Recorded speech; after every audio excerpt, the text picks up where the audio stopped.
Wouldn't it be great to know the most inflammatory foods on the planet, and not just from one particular study, but actually looking at over 1,900 peer-reviewed studies on diet and inflammation? That is exactly what we're going to share here today on the show. Can't wait to get into it, because this was actually done a few years back, and the information has stood up against the test of time. So what we are looking at today are foods or different types of nutrients that increase inflammation. And particularly, what is that we can measure? This was done by looking at interleukin 6, CRP, which stands for C-reactive protein, and TNF alpha. So when we look at these markers, which all can be run in the blood, we can actually look at certain foods and which foods raise those levels of inflammatory-based cytokines and other markers in the body. And when we see that, we can say, okay, this is a marker of acute-based inflammation. Now, it could be part of a chronic-based dis-ease issue in the body, or it could simply be based on lifestyle. So these in particular are based on specific foods. And we're going to dive right in as to what those foods are. Here's the other amazing thing. They noticed that certain foods actually decrease interleukin 6, CRP, and TNF alpha. And next week, we're going to be going through the most anti-inflammatory foods on the planet. But for today, what are the most inflammatory? Let's get right into it, and then we'll talk about the categories. The first one is this. It is refined carbohydrates. These are not in order of importance yet. I'll give you the order of importance in just one moment. So refined carbohydrates. But remember, refined carbohydrates aren't fruits and vegetables or sweet potatoes. Refined carbohydrates in this study are defined as pastries, white bread, white flour-based products, and sugary snacks. Those are the refined carbohydrates. Number 2 was sugar-sweetened beverages, soda, energy drinks, even sweet tea or sweet juices. Like a lot of these fruit juices we see, they're 10% fruit, right? They're mostly just packaged sugar. That's it. That's all they are. So kind of think about this, because every once in a while, everybody does these things. But think about it. How many of these do you have on a daily basis? Do you have any refined carbohydrates on a daily basis? Any sugar-sweetened beverages? The next one is processed meats, bacon, sausage, and deli meats, especially those that contain nitrates, and different ages, right? So any of those compounds that are used as preservatives or kind of burnt meat, all of those can actually create inflammation in the body. The fourth one is red meat in excess. I think it's important to put in excess. So if you're looking at certain individuals and every day they're showing you how they're eating a 2-pound ribeye, I think we have to be careful with that, because the studies do not prove out that over a lifetime that is a healthy thing to be doing on a daily basis. And that is because of the excess iron in red meat that is also oxidative. Very difficult for postmenopausal women and men to get rid of all that iron as well. There's also high levels of arachidonic acid, which is quite inflammatory. Now, again, can some of these all be beneficial? Absolutely. But then also that fat can become quite oxidized. Now, you could say, well, what if it's grass-fed versus conventional? Absolutely. It's going to be so much healthier for you, but also partly because it's going to be a lot leaner. Overall fat consumption does matter. Just because some fat is good doesn't mean that you have a license to eat as much fat as you want. Some fat is good. Overdone is certainly not well done. All right, the next one is trans fat. By this time, we know that this is not healthy, but still, in a lot of packaged goods, you're going to get hydrogenated oils. So if you're eating fast food, so just think about, okay, how often am I eating fast food? Assume there's going to be some trans fat in that.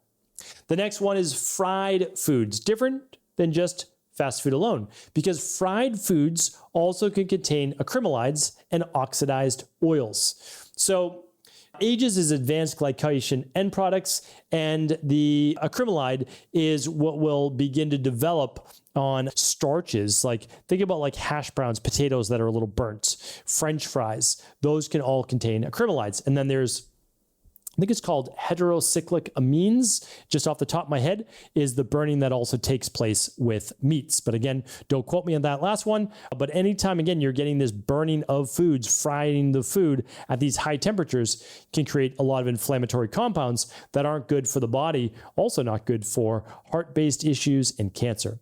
2 more to go. High-fat dairy. So high-fat dairy, again, some high-fat dairy is going to be a problem. Most likely not for everyone, right? Some people, certainly. But for everyone, high-fat dairy at a high amount is going to increase interleukin-6 and CRP. Again, clinically proven. If you say, I don't believe that this affects me, I say, okay, understood. You could be your own N of 1.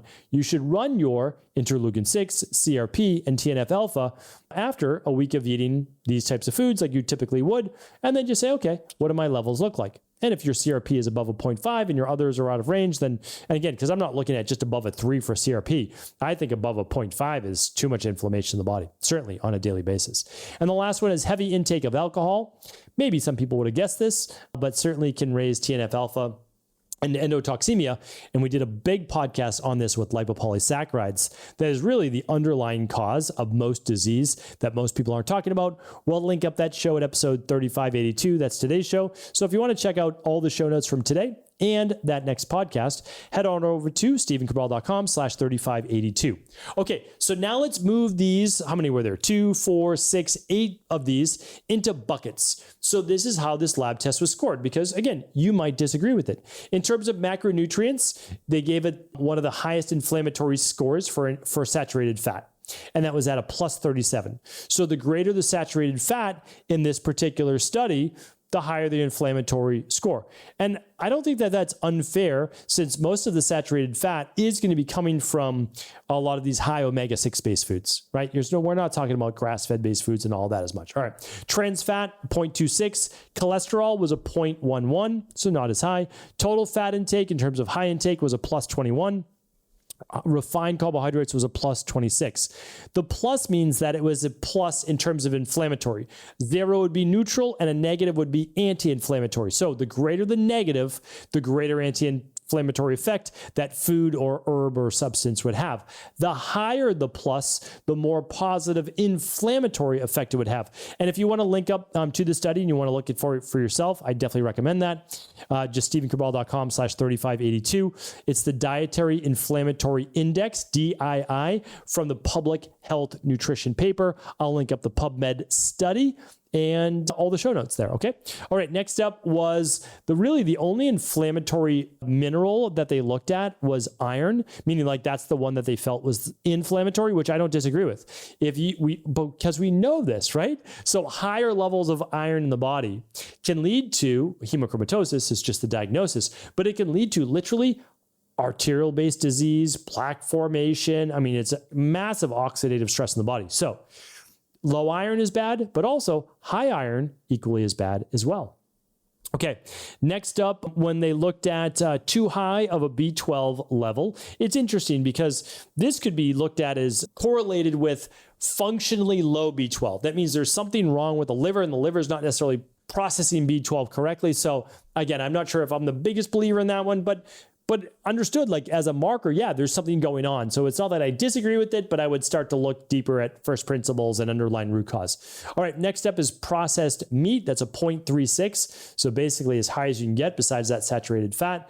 Red meat was a 0.32. Refined grains and white bread was a 0.25. Sugar sweetened beverages was a 0.29. And high alcohol intake was a plus 0.33. So all of these are a plus. So just understand that all of those, that's how they were categorized. That's how they were scored. So it does mean, though, that the higher the saturated fat, especially from a non-grass-fed variety, would be quite inflammatory in the body. And again, this isn't one study. This is over 1,900 studies. So you may disagree, and it's okay to disagree, but you should have your reasons for really disagreeing, because if it's just based on kind of how you feel and how you feel in this diet, I think you want to be careful with that. Because again, I'm not telling you what to do. I want you to be able to make your own choices, but I don't want this to sneak up on you 10 years later of eating this way, right? Because these foods over 1,900 studies were correlated with more inflammation in the body. That's all. So I want you to do the right thing for you and your overall health, and not just now, but also in the future and longevity as well. Okay. So I'm going to link all of that up for you at stephencabral.com/3582. But the big takeaways were this, is that all of the foods that can be good for us in terms of like healthy, right? Healthy meats and maybe healthy, I would lean more towards goat or sheep-based dairy, can also be quite detrimental. And also healthier foods, even like veggies and starches, can be unhealthy if they're cooked at high heats and they burn, right? If they get some of that charcoal on them, some char on them, those can be a negative as well. So it doesn't mean that you can't ever eat any of these foods. What it means is, what are you eating on a daily basis? Is it not these foods? And next week, I'm going to be bringing you the most anti-inflammatory foods, because even if you are eating these foods, the study and the science has shown, if you add more of the anti-inflammatory, you're going to be doing so much better in terms of not just lifespan, but health span as well. Hopefully this has been helpful. Have an amazing day, everybody. Do feel free to share the show with anyone you believe it could serve.